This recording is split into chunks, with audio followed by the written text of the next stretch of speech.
So as you can see, I am a Gearwrench fan. I recently picked up these flex head wrenches in both SAE and metric. It came with the actual holders too, so just wanted to give you an idea of what the holders look like and their size. So you might be wondering, how do they differ from the non-flex heads? And they're very similar in terms of the length and the size. They look to be identical length, almost the same profile, as you can see here.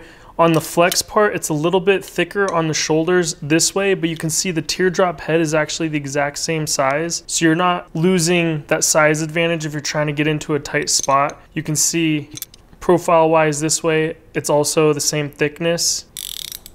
I love the ratcheting mechanism on here. It works great, super strong. And I also like that the flex head has some resistance to it. So it stays where you put it. It doesn't like fall down or jiggle around. You don't need the flex head for most applications. It's just those couple of times when you need it, and when you need it, you're glad you have it. And that's actually why I have both, is I actually needed this on a recent project. The only like big downside I could think of with the flex head versus the regular is it kind of takes some getting used to. And what I mean by that is, normally when I'm putting the wrench on a bolt, I kind of feel it around and press down and I get it grabbed on there. But with the flex head, if you try to do that and you're pressing down, the head might flex and it's kind of harder to get. It just takes some getting used to. It's just a little bit different. I just kind of put the weight on there and let it find it, versus, you know, my habit over the years is just to like push down on it to make it fit in there. I do like the ability to kind of put a little bit of an angle on it. So in my opinion, the flex head is better, but just wanted to give a real life representation of the differences. The only other little small difference, it's got some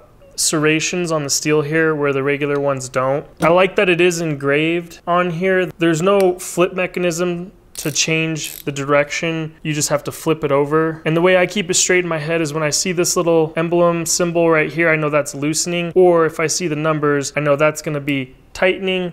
This means I'm loosening. It does really well in tight spaces. You can see, I think they say that's like a 5 degree with the 72 tooth design, but that's why I like these so much. I mean, I upgraded from a cheaper set that I have, and I just really am a fan of Gearwrench.